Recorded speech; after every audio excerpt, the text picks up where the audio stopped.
ओम नमः सिद्धेभ्य जय श्री ओम नमः सिद्धेभ्य जय श्री ओम नमः सिद्धेभ्य।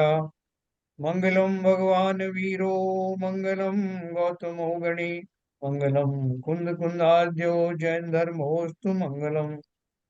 सर्वमंगल मांगल्यम सर्व कल्याण कारकम प्रधानम सर्वधर्माणां जैनम जयतु शासनम। जैनम जयतु शासनम जैनम जयतु शासनम। नमे समय साराय स्वानुभूत्या चकाशते चित स्वभावाय भावाय सर्वभावांतरच्छिदे।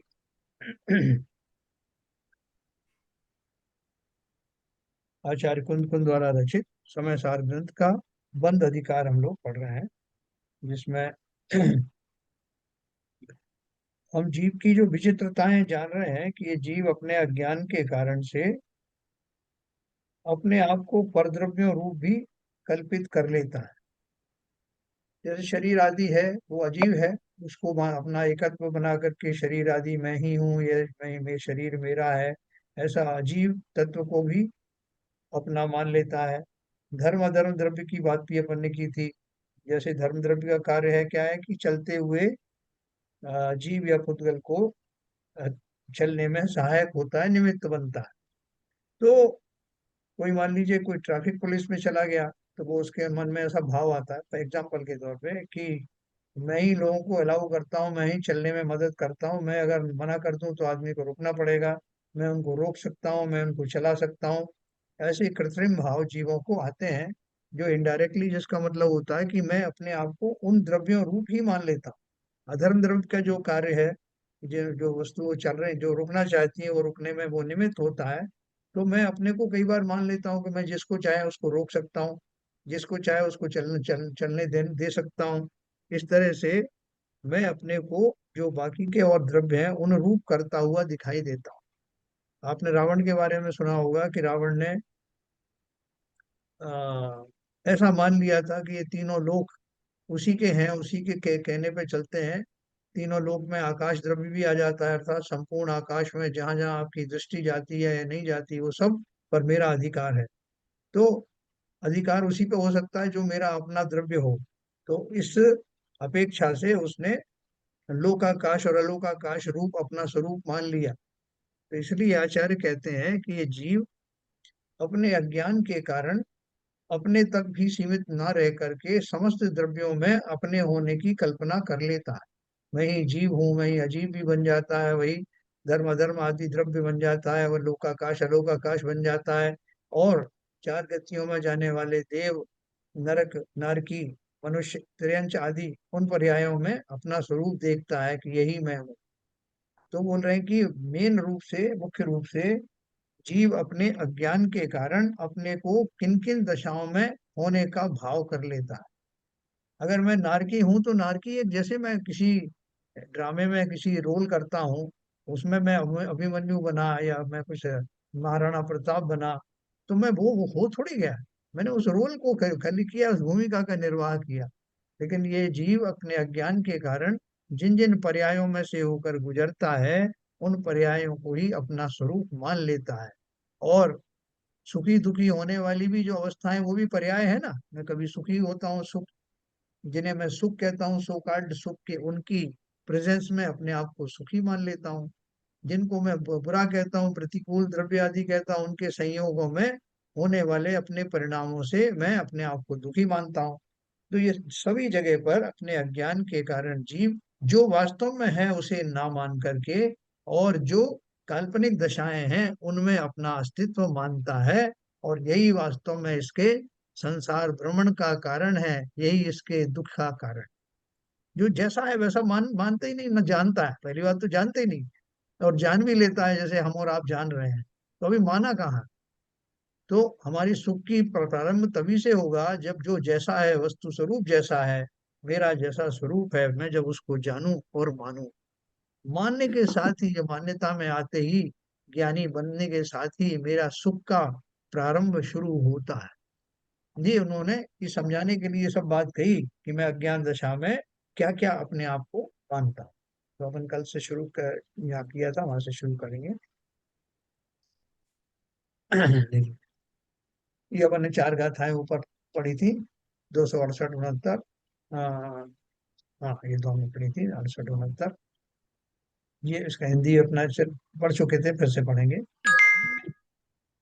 यह जीव अध्यवसान से तिर्यंच नारक देव मनुष्य इन सब पर्यायों और अनेक प्रकार के पुण्य पाप भावों रूप स्वयं को करता है।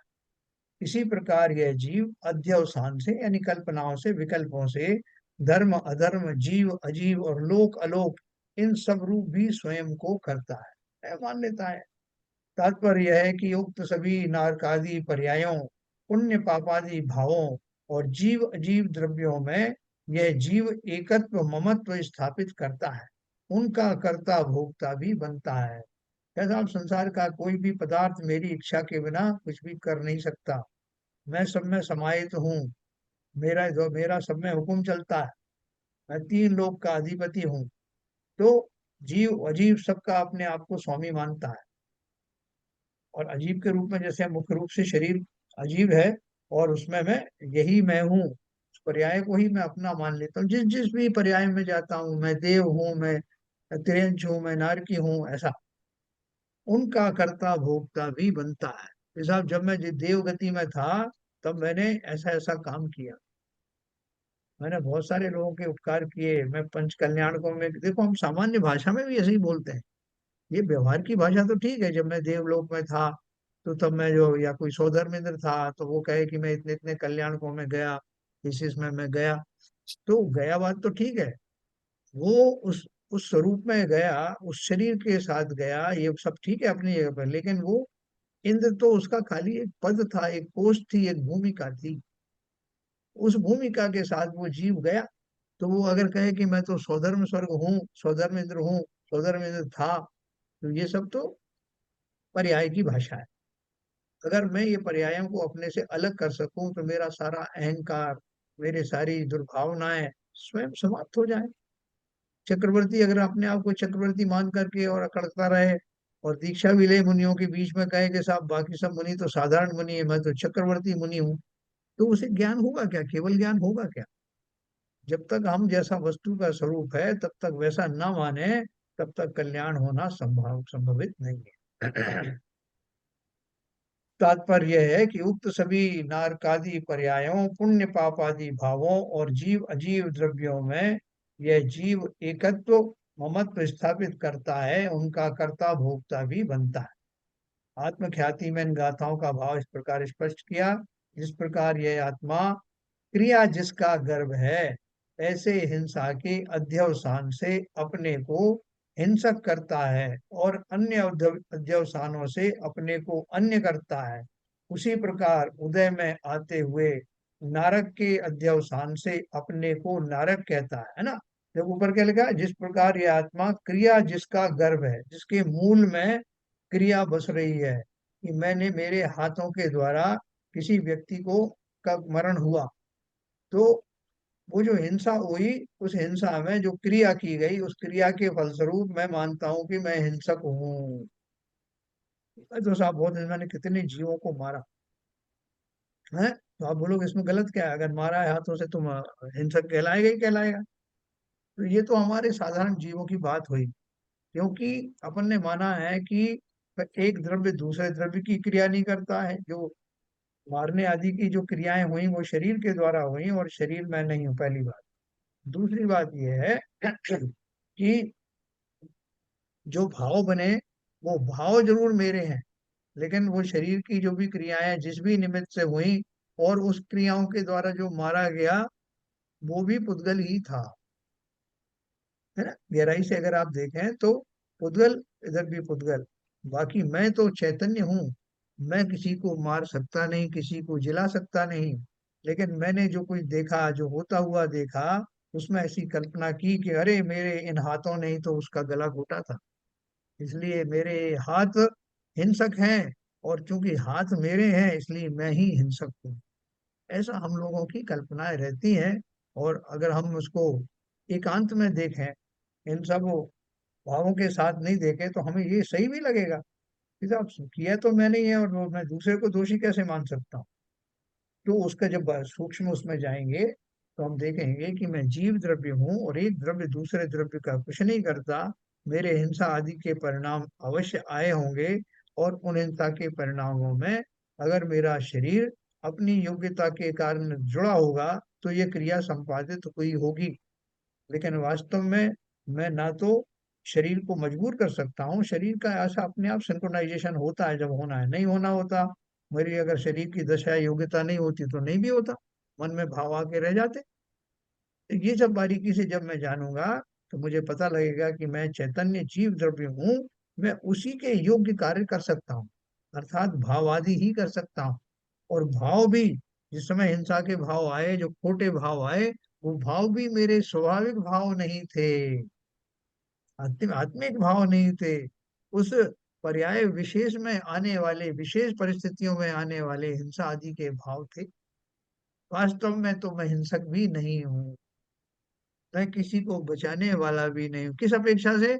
अपने स्वाभाविक भाव की अपेक्षा से। क्योंकि स्वभाव भाव, पर हर एक द्रव्य का जो स्वभाव होता है वही भाव उसके असली भाव होते हैं। तो ये बात को बहुत अच्छे से जान लेने के बाद जो कुछ घटित हो रहा है उनसे अपने आप को कैसे हटाना, कैसे अपने आप को उन दशाओं से परे जानना। अगर नहीं जानोगे तो हमेशा उसमें ही रहोगे, उससे अलग कैसे हो पाओगे?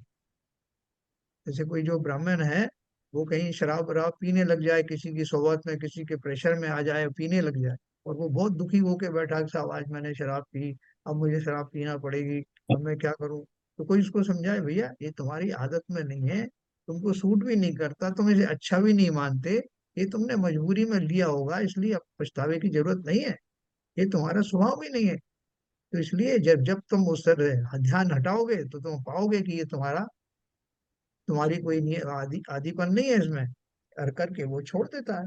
तो ठीक उसी प्रकार से हिंसा आदि परिणामों में होने वाली जो क्रियाएं हैं, उन क्रियाओं को ध्यान में रखकर अपने आप को वैसा मत मान लेना।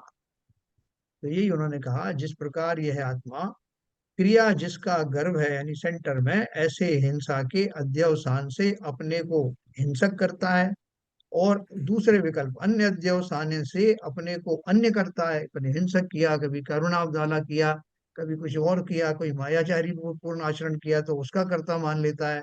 उसी प्रकार उदय में आते हुए नारक के अध्यवसान से अपने को नारक करता है, उदय में आते हुए तिर्यंच के अध्यवसान से अपने को तिर्यंच करता है, उदय में आते हुए मनुष्य के अध्यवसान से अपने को मनुष्य करता है, उदय में आते हुए देव के अध्यवसान से अपने को देव करता है। जिस समय महावीर स्वामी का जीव सिंह की पर्याय में था, तो ताजा ताजा हरण मार के खाया था, मुंह में रखा हुआ था, और जुन चारण रिद्धिधारी मुनिराज ने उसको संबोधा कि अरे हे सिंहराज, ये तुमको क्या शोभा देता है? तुम कौन हो? तुम तो एक ज्ञान स्वरूपी चैतन्य आत्मा हो, तुम कोई पशु पशु नहीं हो। साधारण और साधारण की बात नहीं कि तुम कोई साधारण पशु नहीं हो, नहीं, तुम कोई साधारण द्रव्य नहीं हो, तुम तो चैतन्य द्रव्य हो, आत्म द्रव्य हो। भले ही इस पर्याय में तुम्हारी मजबूरी बनी कि तुमने इस पर्याय में जन्म लिया, इसलिए इस तरह के जो है विचार विकल्प तुम्हारे मन में आए, लेकिन सोच के देखो, क्या ये तुम्हारा स्वरूप है? क्या तुम्हारा ये स्वभाव है? सोचते सोचते, देखते देखते उनकी आंख में आंख मिला करके उस सिंह ने देखा, और उसको अपना स्वरूप ध्यान आया, जाति स्मरण हो गया, और मुंह में रखा हुआ हिरण कब छूट गया पता ही नहीं चला। स्वरूप का ध्यान आते ही उसकी ये स्तुति थोड़ी करी, करे सिंहराज आप तो महान सिंह हैं, आपने ये, कोई सिंह नहीं, तुम तो जीव द्रव्य हो, आत्म द्रव्य हो। ये पर्याय तो तुम्हारी मजबूरी है, लेकिन इस पर्याय के वशीभूत होकर के जीवों को मारना वारना तो तुम्हारी मजबूरी होगी, लेकिन तुम्हारा स्वभाव है क्या? तुम्हारा स्वभाव तो चिदानंद में गोते लगाना है, उसी का पान करना है, रसपान करना है, सुख की अनुभूति लेना है। ये सब कहाँ चक्कर में पड़े हो? जब मुनियों के इस प्रकार के वचन, सार गर्भित वचन सुने, तो उसे अपना स्वरूप याद आया। उसको ये थोड़ी याद आया कि मैं सिंह हूं और मुझे ये मना कर रहे हैं कि मुझे हिरण नहीं खाना। तो बोला फिर मैं क्या खाऊं। उन्होंने तो उस पर्याय को ही बुला दिया। ये पर्याय तो कितनी धारण की है मृगराज। इन पर्यायों में क्या धरा है, तुम तो वो हो जो सिद्धों की पंक्ति में बैठने वाला है। तो वही आचार्य हमको यहाँ याद दिला रहे हैं कि मैंने अपने मूर्खतावश कैसे कैसे कल्पनाएं की, कैसे कैसे परिणाम किए, उन सब द्रव्यों को, उन सब पर्यायों को अपना स्वरूप माना जो वास्तव में मेरी थी ही नहीं। है ना। उदय में आते हुए देव के अध्यवसान से अपने को देव करता है। उदय में आते हुए सुख आदि पुण्य के अध्यवसान से अपने को पुण्य रूप करता है।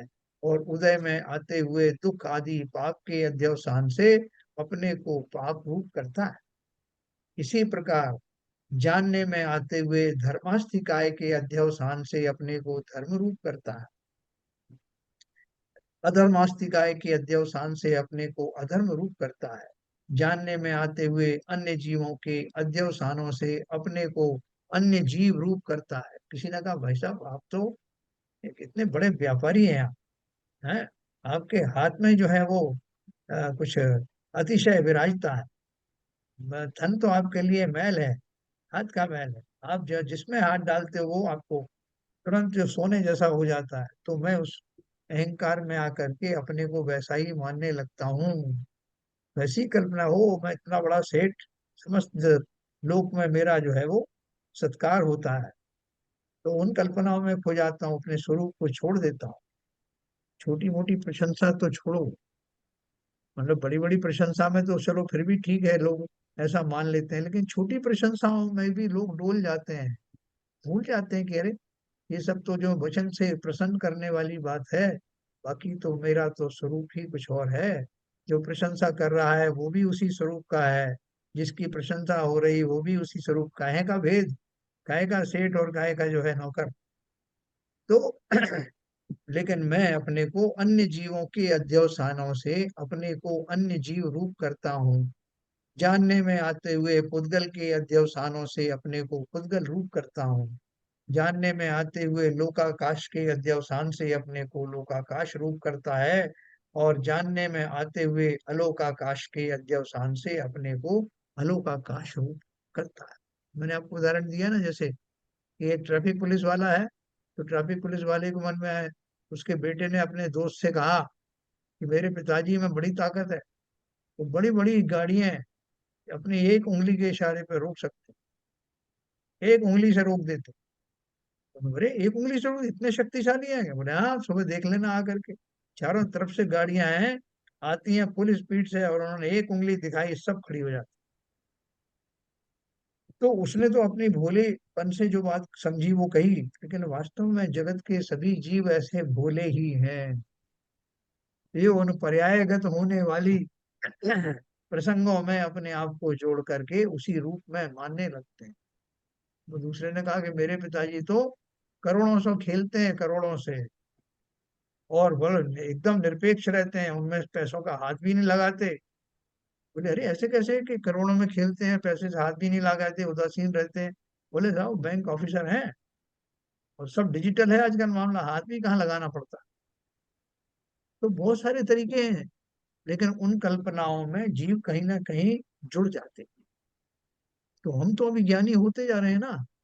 हमें इन बातों को ध्यान में रखना, जहां जहां मेरे स्वरूप के विपरीत मेरी प्रशंसा हो अथवा निंदा हो, समझ लेना कि ये तो सब इल्यूजन्स हैं। मैं तो ये सब हूं ही नहीं। तो ना किसी प्रकार का अहंकार, ना किसी प्रकार की दीनता, ना किसी प्रकार का दीर्घ पश्चाताप, ये सब चीजें बिल्कुल छोड़ने योग्य हैं, क्योंकि मेरा मार्ग अब अलग है। जिस मार्ग पर मैं चल पड़ा हूँ उसमें किसी भी प्रकार के विवाहों के लिए कोई जगह नहीं। इस प्रकार आत्मा अध्यवसान से अपने को सर्वरूप करता है। इस टीका के पहले ही वाक्य में आचार्य देव लिखते हैं कि अज्ञानी क्रिया जिसके गर्भ है, ऐसे हिंसा के अध्यवसान से अपने को हिंसक करता है। इसका तात्पर्य है कि जो हिंसा का अध्यवसान अज्ञानी को हो रहा है, उसके भीतर किसी हैं? की शैलेंद्र आवाज जी आ, का। चलिए म्यूट कर देना। इस प्रकार यहाँ अहिंसा के अध्यवसान के से जीव अपने को हिंसक करता है, उसी प्रकार नरकादि गति कर्म के उदय में होने वाली नरकादि पर्यायों, पुण्य पाप के भावों और जानने में आने वाले धर्मादि द्रव्यों में भी अज्ञानी एकत्व, ममत्व, कर्तृत्व और भोक्तृत्व स्थापित करता है, जो मैंने आपको एक्सप्लेन किया पहले। इसी बात को यहाँ इस भाषा में व्यक्त किया गया है कि अज्ञानी स्वयं को सर्वरूप करता है। मैं ही ब्रह्मा हूँ, मैं ही विष्णु हूँ। आप बोले ये तो आपने भी बताया था कि एकांत में चिंतन करो तो एक वालों, मैं ही ब्रह्मा हूँ, मैं ही विष्णु हूँ, मैं हूँ शंकर हूँ। वो किस अपेक्षा से बताया था? आत्म द्रव्य के हिसाब से बताया। आत्मा तो सर्वव्यापी है, आत्मा के हिसाब से बताया। लेकिन तुम तो अपने शरीर को मान रहे हो, या शरीर से युक्त वर्तमान पर्याय को ऐसा व्यापक मान रहे हो, उसकी मनाही है ना। नरकादि पर्यायों, पुण्य पाप के भावों और जानने में आने वाले धर्मादि द्रव्यों में भी अज्ञानी एकत्व, ममत्व, कर्तृत्व और भोक्तृत्व स्थापित करता है। इसी बात को यहाँ इस भाषा में व्यक्त किया गया है कि अज्ञानी स्वयं को सर्वरूप करता है। कोई भी ऐसा रूप बचा नहीं संसार का जिससे वो अपने आप को अलग कर पाता हो कि नहीं ये रूप में नहीं, सभी मैं हूँ साहब, सभी मैं कर लेता हूँ। मेरे अंदर बहुत शक्ति है। मैं शरीर बन जाता हूँ, मैं महाराणा प्रताप बन जाता हूँ, मैं शिवाजी बन जाता हूँ, मैं तिरंज बन जाता हूँ, मैं देव बन जाता हूँ। ये सब से जोड़ करके एकत्व भाव हो जाता है कि यही मैं हूँ, या ये मेरा स्वरूप है। इस तरह की जो विकल्प जीव करता है, इन विकल्पों के कारण जीव संसार में ही फंसा रहता। जो मैं हूं ही नहीं, उनकी कल्पनाएं करूंगा तो मैं यही पड़ा रहूं। देखो ये मुरारी बाबू है ना, मुरारी बाबू, वो लंदन का जो आया था, क्या नाम था, सुनक, उनसे मिला था कथावाचक के रूप में, और वो एक दूसरे से प्रभावित हुए। और वहां मुरारी बापू से लोगों ने प्रश्न पूछा, ये टीवी पे इंटरव्यू आया था कि बाबू आपको अगर बैकुंठ में जाने की आपको मौका मिले, आपको बिल्कुल बैकुंठ धारी ही बनने का मौका मिले, तो आप क्या करोगे?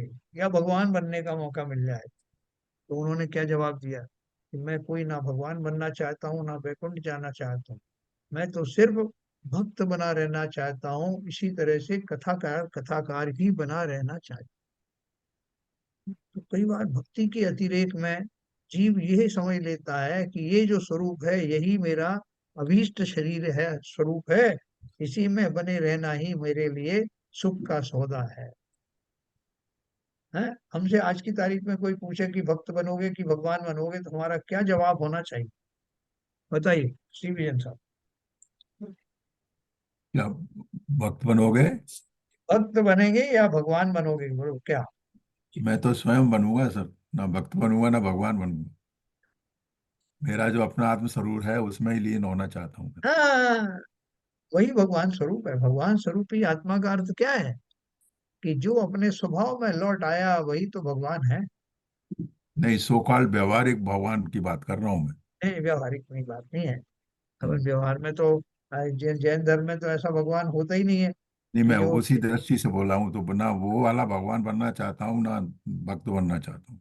हाँ, हम तो अपने स्वरूप में देखो, जो भगवान वास्तव, आपने एक हिसाब से ठीक कह दिया कि जो वास्तव में भगवान बनते हैं, केवल ज्ञान आदि प्राप्त करते हैं, वो ये भी नहीं चाहते कि वो जो है भगवान बन जाए, अरहंत बन जाए, सिद्ध बन जाए, ऐसा कल्पना भी नहीं करते। वो तो क्या जी करते हैं, मैं अपने स्वरूप में लौट आऊं, जैसा मैं हूँ आत्मद्रव्य, मैं उसमें लौट आऊं, वही तो भगवत्व है। वो और कुछ नहीं कल्पना करते कि मैं कब सिद्ध से, ये तो अपने वो व्यवहार से कहते हैं कि मैं भी कब सिद्ध शिला पर विराजमान होऊंगा, कब मैं अरहंत बनूंगा, कब मैं समो शरण में बैठूंगा। ये तरह तरह के जो भाव है, ये तो हम और आप जो जैसे जीवों के लिए हैं विकल्प।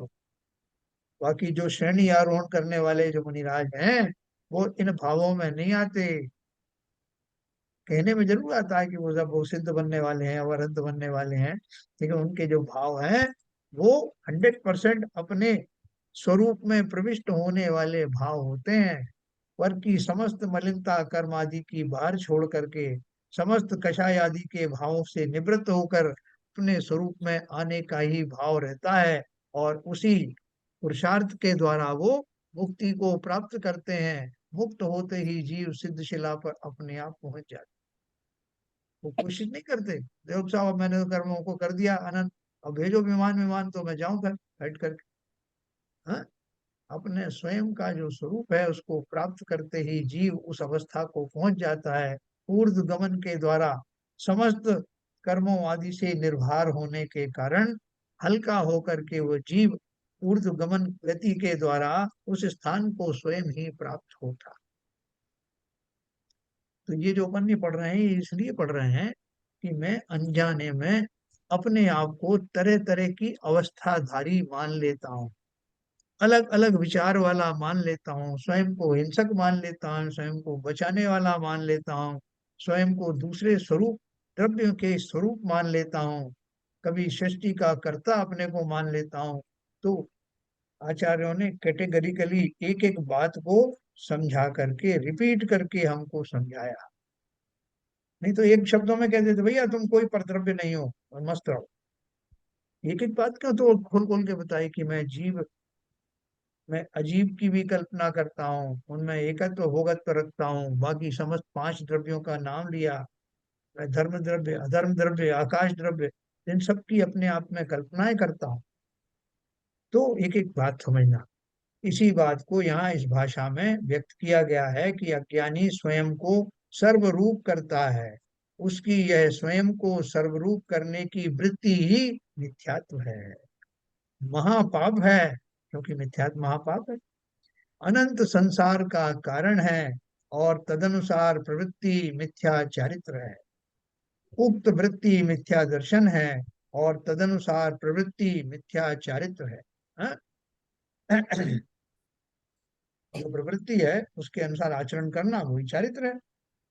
अब इसी भाव का पोषक एवं आगामी गाथाओं का सूचक कलश काव्य कहते हैं, जिसका पद्यानुवाद इस प्रकार से है। कलश काव्य क्या है? 172। विश्वादिभक्तो अपि हि यत् प्रभावादात्ममात्मा विदा विदधाति विश्वम् मोहिक कंदो अध्यवसाय एष नास्ति है येषां यत् यस्त एव। यद्यपि चेतन पूर्ण विश्व से भिन्न सदा है, यद्यपि चेतन पूर्ण विश्व से भिन्न सदा है, फिर भी निज को करे विश्वमय जिसके कारण मोह मूल वै अध्यवसाय ही जिसके ना हो, परम प्रतापी दृष्टिवंत वे ही मुनिवर हैं। है ना, हमें और मुनियों में क्या फर्क है? विश्व से अर्थात समस्त द्रव्यों से भिन्न होने पर भी यह आत्मा जिसके प्रभाव से स्वयं को विश्वरूप करता है, ऐसा वह अध्यवसाय कि जिसका मूल मोह है, वह जिनके नहीं है वे ही मुनिराज हैं। हाँ? क्या बोल रहे हैं कि जो मिथ्या दृष्टि जीव है, उनकी क्या गलती है? ये बोल रहे हैं कि समस्त द्रव्यों से भिन्न होने पर भी जिसके प्रभाव से, यह आत्मा जिसके प्रभाव से स्वयं को विश्वरूप करता है, ऐसा वह अध्यवसाय कि जिसका मूल मिथ्यात्व है, वह जिनके नहीं है वे ही मुनिराज हैं। मैं समस्त द्रव्यों से भिन्न हूँ, लेकिन मैं विश्व में, विश्व के सारे जो द्रव्य, द्रव्य 6 द्रव्यों से मिलकर विश्व बनता है ना, तो बाकी के जो द्रव्यों के स्वरूप से अपने आप को मानता हूँ, जबकि मैं तो मात्र जीव द्रव्य हूँ और बाकी सब द्रव्यों से भिन्न हूँ, ऐसा जो नहीं मानता वो मिथ्या दृष्टि है। और जो ऐसा अपने आप को जैसा भिन्न मानता है, बाकी समस्त परद्रव्यों से अपने आप को भिन्न मानता है, वो मुनिराज हैं।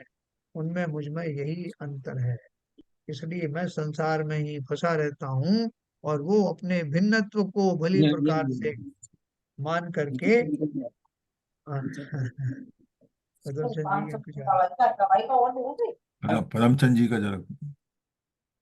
तो वो मुनिराज में और हम में क्या फर्क हो गया कि वो अपने आप को सर्वद्रव्यों से भिन्न विलक्षण मान करके उसी रूप से अपना पराक्रम करते हैं, इसलिए चुटकियों में इस संसार से मुक्त हो जाते हैं। और मैं अनादि काल से और पता नहीं कब तक अनंत काल तक भटकने की तैयारी करके आया हूँ। अनादि काल से तो मैं हूँ, लेकिन अनंत काल मेरा मिथ्यात्व में जाएगा ऐसा मेरा विश्वास नहीं होना चाहिए, ऐसा मेरा आकर्षण नहीं होना चाहिए। तब मैं भी एक दिन मुनि बनूंगा और उस दशा को मैं भी प्राप्त होऊंगा। इस प्रकार इस कलश में यही कहा गया है कि जिन मुनि राजों के पर पदार्थों और विकारी भावों में एकत्व ममत्व व कर्तृत्व भोक्तृत्व बुद्धि ना हो और जो अपने स्वरूप में स्थिर रहते हों, वे मुनिराज ही सच्चे मुनिराज हैं। हैं? कहता हूँ क्या डेफिनेशन है। जिन मुनिराजों के पर पदार्थों और विकारी भावों में एकत्व ममत्व, कई बार विकारी भाव आ भी सकते हैं कि आप जो सदा काल एक जैसे भाव में तो नहीं रहते, लेकिन अगर आ भी गए तो मेरा उनमें एकत्वपना नहीं कि अरे ये तो मेरे ही भाव है, मैं तो ऐसा ही हूँ, या मेरे भाव हैं, या मैं इन भाव स्वरूप ही हूँ, ऐसा एकत्व ममत्व उन मुनिराज को नहीं होता। किंचित अगर आचरण में शिथिलता भी आ जाए, लेकिन मान्यता में तो यही है कि मैं इन सब भावों से मुक्त हूँ, मैं शुद्ध निराकुल चेतन हूँ।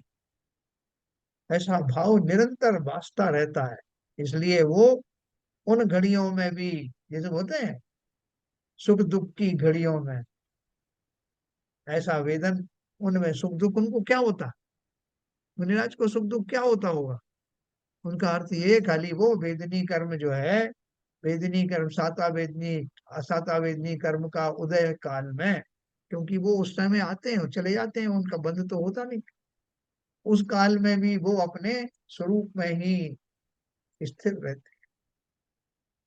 वो जो केवल रवि किरणों वाली पूजन है ना, उसमें देखो एक एक भाव बहुत अच्छे से दिया है कि वो सुख दुख की घड़ियों में भी समसम की मणियां बिखराते रहे।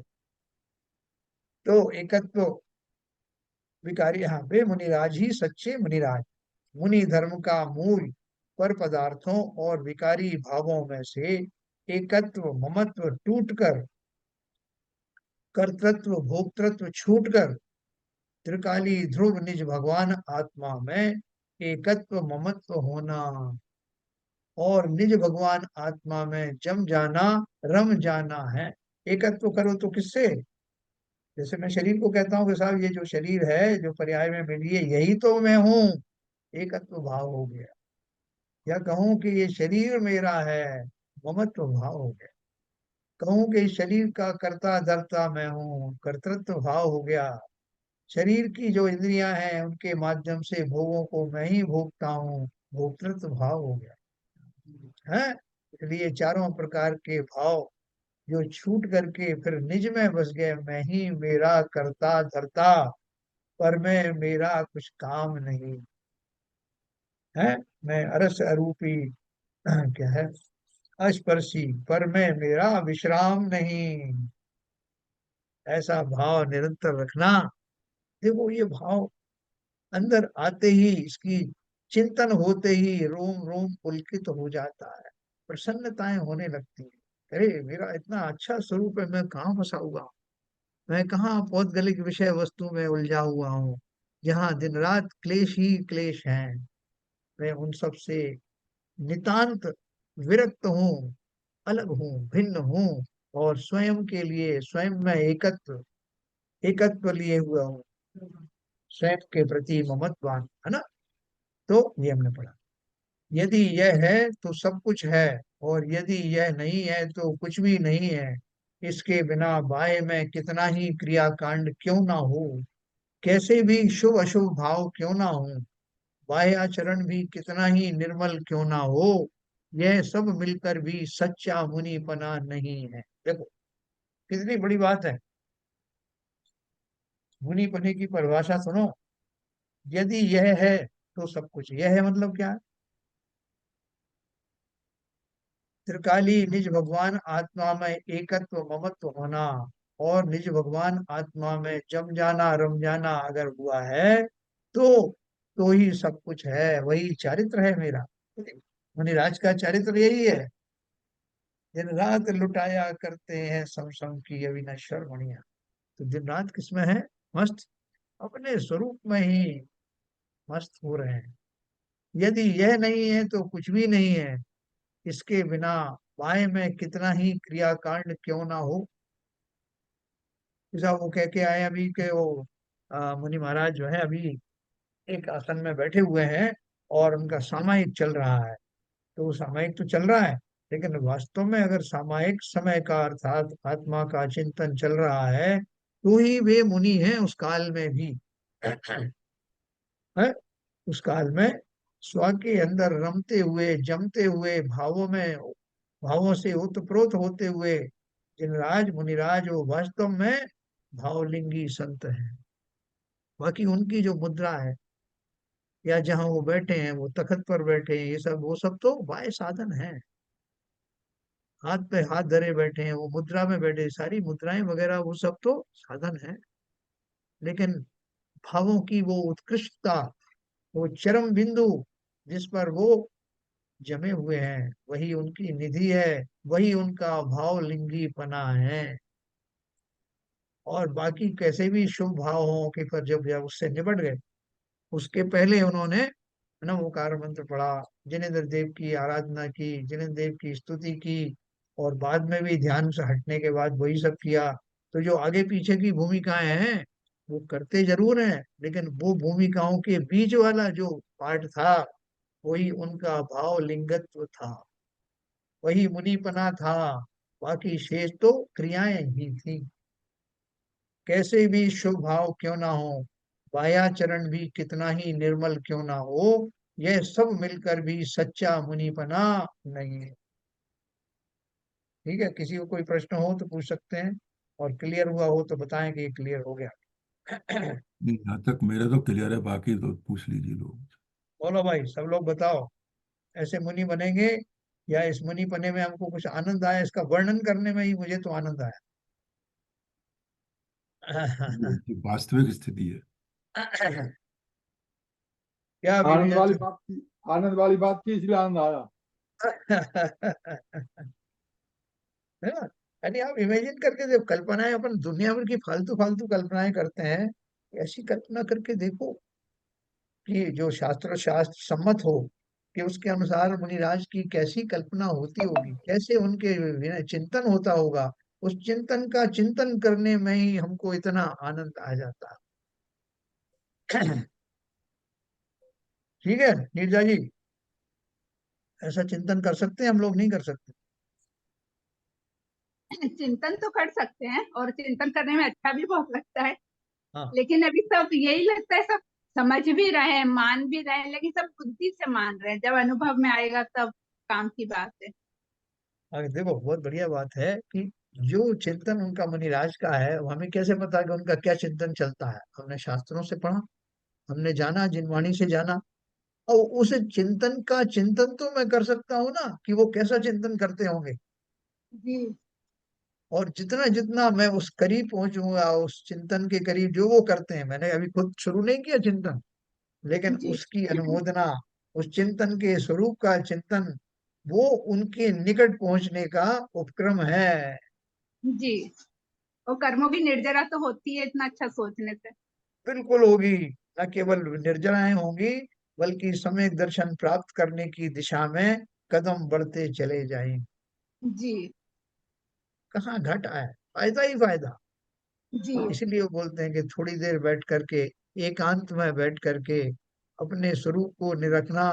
अपने स्वरूप को अगर डायरेक्ट नहीं निरख सकते, तो ऐसे निरखना कि वो मुनिराज क्या चिंतन करते होंगे। बहुत जरूरी है। तो देखो ये जो गाथाएं जो लिखी हैं, बहुत करुणा है उनकी। कुंद कुंदाचार्य की, उन्होंने सब जीवों को, हमको उपकृत किया है। उन भावों को ला करके एक एक गाथा के माध्यम से शनै शनै हमें स्थापित किया है उस दिशा में। कैसा माल है जो अभी आगामी काल में मिलेगा नहीं।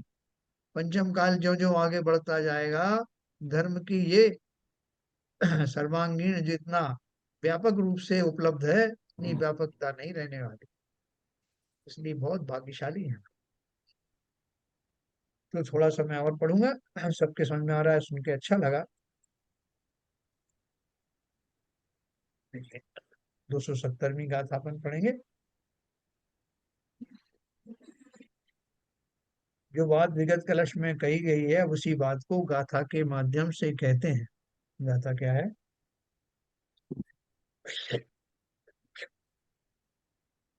एदानि नत्थि जेसिम अज्जौसाणानि एवमादीनि ते असुहेण सुहेण वा कम्मेण मुनिना लिम्पन्ति एतानि न सन्ति येषामध्यवसानान्य सानान्येवमादीनि ते अशुभेन शुभेन वा कर्मणा मुनियो न लिम्प्यन्ते। हिंदी में है, ये और इनसे अन्य अध्यवसान जिनके हैं नहीं। ये और इनसे अन्य अध्यवसान जिनके हैं नहीं, वे मुनिजन शुभ अशुभ कर्मों से न कबहू लिप्त हों। हाँ, ये क्या है? इसकी जो लय जो बनाई है ना, वो लय तो कुछ भी आ रही है, लेकिन जो गाथा में जो शब्द दिए हैं, उनको गाथाओं के शब्दों को उसी तारतम्य में लिखने के कारण से इस तरह की के शब्द आए हैं। जैसा वहां दिया है प्राकृत में या संस्कृत में, उनको हूबहू वैसे लाने के लिए बनाए। ये अध्यवसान भाव व इस प्रकार के अन्य अध्यवसान भाव जिनके नहीं हैं, वे मुनिराज अशुभ या शुभ कर्मों से लिप्त नहीं होते। बहुत बढ़िया क्वालिफिकेशन कर दिया कि शुभ अशुभ भाव की उन्होंने बाउंड्री बता दी कि शुभ अशुभ भाव वाले वो जो एकत्ववादी जो भाव है, भोक्तृत्व भाव हैं, उन सब से परे होते हैं। और चूंकि वो सारे भाव जो हैं शुभ और अशुभ की कैटेगरी में ही समाहित हो जाते हैं, उनसे बचे हुए जो भाव हैं वो भाव ही शुद्ध भाव हैं। इसलिए बोल रहे हैं ये अध्यवसान भाव कि परद्रव्यों में जुड़े रहने का भाव, और इस प्रकार के और अन्य अध्यवसान जिनके नहीं है, ऐसे विकल्प जिनके नहीं है, परद्रव्यों से जुड़ने की वृत्तियां जिनमें नहीं है, परद्रव्यों रूप होने की करने की ऐसी भाव जिनके कहीं आते ही नहीं है, ऐसे उन सब भावों से रहित होने वाले मुनिराज। और वो भी कैसे? एक क्षण क्षण में नहीं, जिन्होंने अभ्यास के द्वारा अपने आप को इस योग्य बना दिया है कि अब उनको इस जाति के भाव आते ही नहीं। ऐसा नहीं कि कदम कदम पे आ जाते हैं फिर उनको हटाते हैं, अब तो अभ्यस्त हो गए हैं, इस जाति के भाव तो आते ही नहीं, क्योंकि भेद विज्ञानी है, सम्यक दृष्टि है, और निरंतर चरित्र का अभ्यास करते करते अब इस इन भावों के ही आदी हो गए हैं, पर भाव तो अब आते ही नहीं। और समस्त शुभ और अशुभ भाव प्रभाव ही हैं, मेरे नहीं। तो वे मुनिराज अशुभ या शुभ कर्मों से लिप्त नहीं होते। इस गाथा का भाव आत्मख्याति में इस प्रकार स्पष्ट किया है।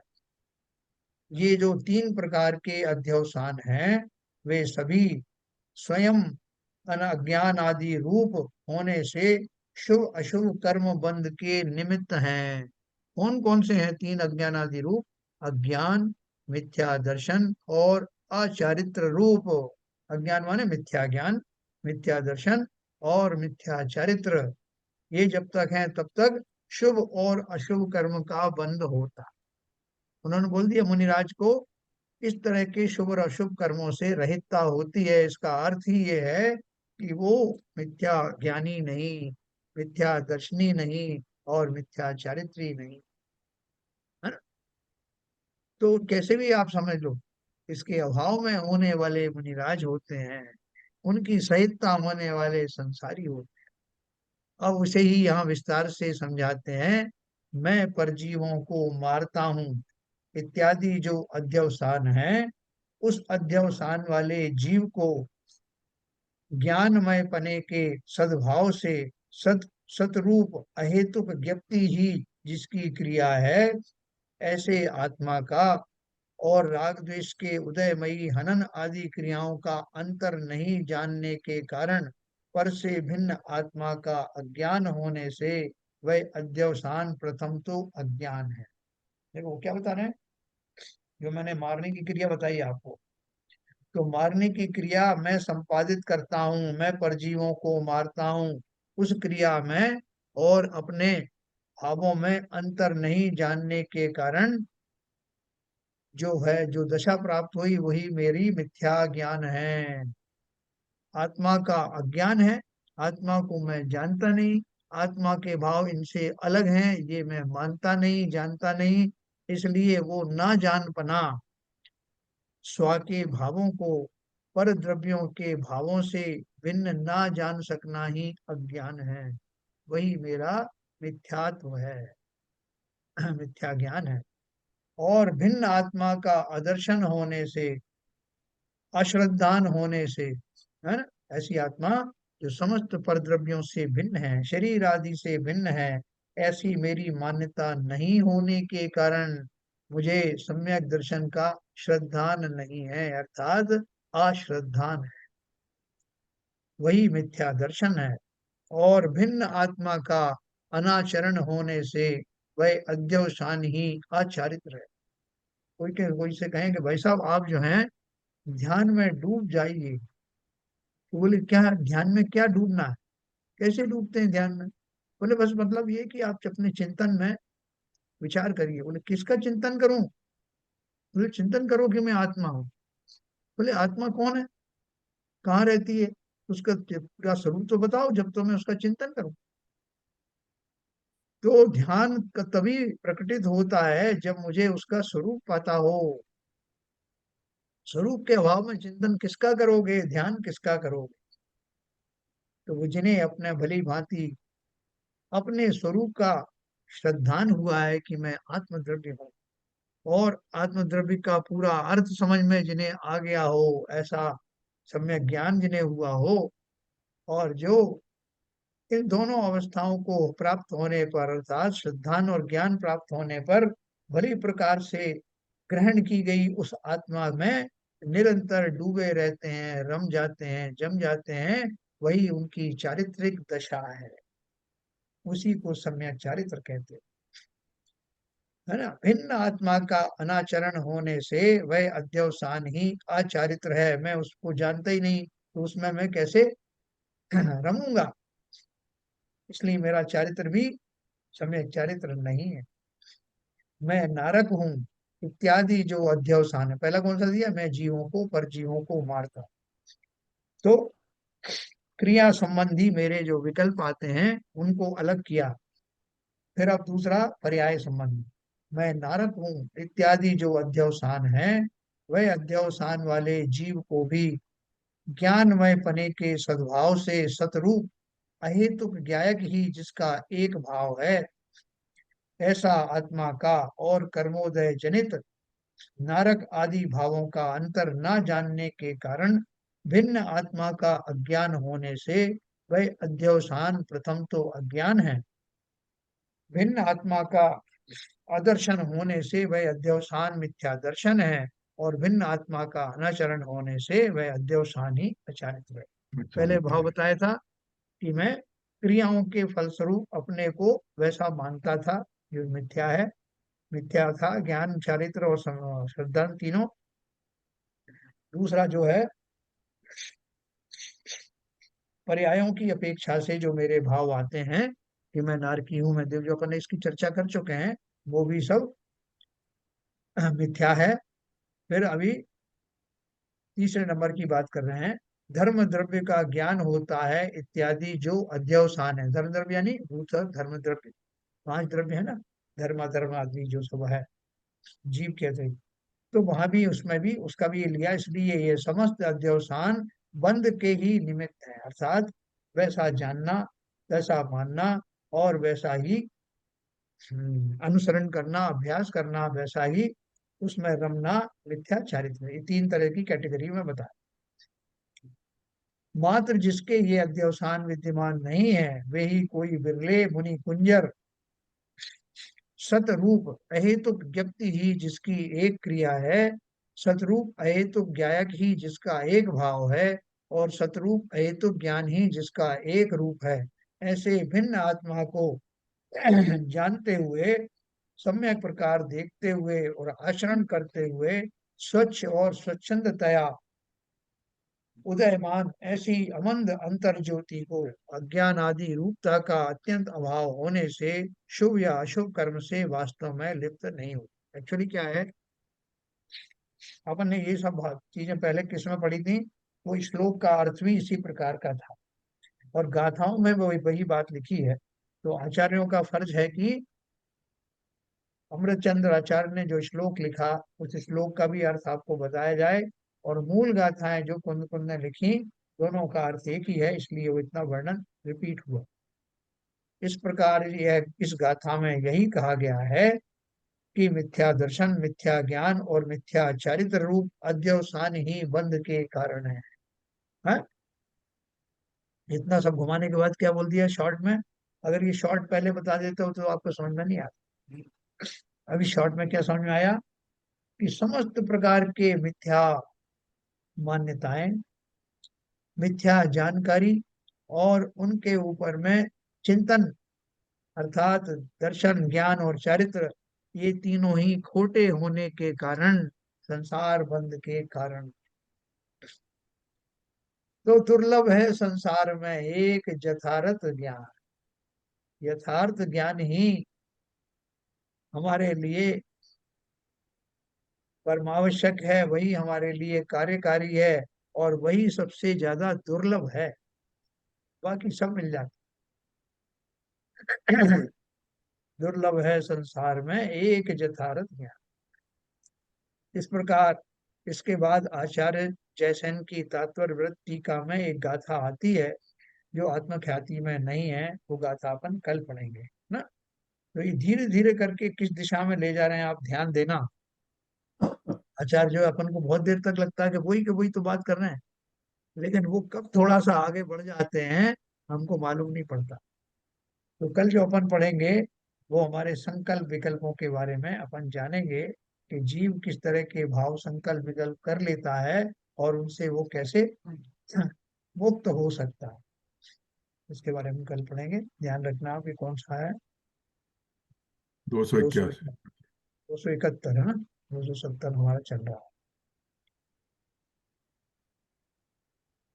हाँ, लगभग आधे से हम आगे आ गए हैं, 415 गाथाएं हैं। तो मुझे लगता नहीं है किसी का कोई प्रश्न होगा। बाकी ये चिंतन जरूर करना जो अपन ने आज पढ़ा, इतना चिंतन करना कि वो मुनिराज जिन्हें मैं भावलिंगी संत कहता हूँ, वो कैसा चिंतन करते हो हैं। हम अगर डायरेक्ट चिंतन नहीं कर सकते तो कोई बात नहीं, ये चिंतन तो करना, क्यों तो हम तो उनके दासानुदास है ना। ये चिंतन करना कि वो एकांत में बैठकर क्या चिंतन करते हैं, कैसा चिंतन करते होंगे जो उन्हें केवल ज्ञान के समकक्ष ले जाता है, कैसा होता होगा, क्या स्वरूप में चिंतन करते हैं, इतना तो अपन अवश्य कर सकते हैं। ठीक है ललित जी, कर सकते हैं, इतना नहीं कर सकते? चलिए जिनवाणी स्तुति करेंगे, समय हो गया। भाव है तो हाँ क्या बोल रहे हैं हरभजन साहब? बहुत ऊंची श्रेणी के भाव है। लेकिन सभी करने वाले तो करते जीव हैं, ही मैं होते हैं। मैं ये भी नहीं, मैं ये भी नहीं। हाँ, सबको चलिए नास्ती से हटाओगे तभी तो खाली होगा। जी। चलिए जिनवाणी स्तुति। प्रकाश वे को ज्ञान के प्रकाश वे पर भास वे को भानु से बखानी है। छह द्रव्य जान वे को बंध में दीवान वे पर छान वे को परम प्रमाणी। अनुभव बताए वे को जीव के जताए वे को सताए वे को भव्य और हानि है। जहाँ तहाँ तार वे को पार के वो तार वे को इस तार वे को यही जिनवाणी है। हे जिनवाणी भारती तो है जमुदिन रहन जो तेरी शरण आ गए सो पावे सुख चैन। या वाणी के ज्ञान से सूझे लोका दो। जो वाणी मस्तक धरो सदा देते हैं दो, सदा देते हैं। जिनवाड़ी माता की जय।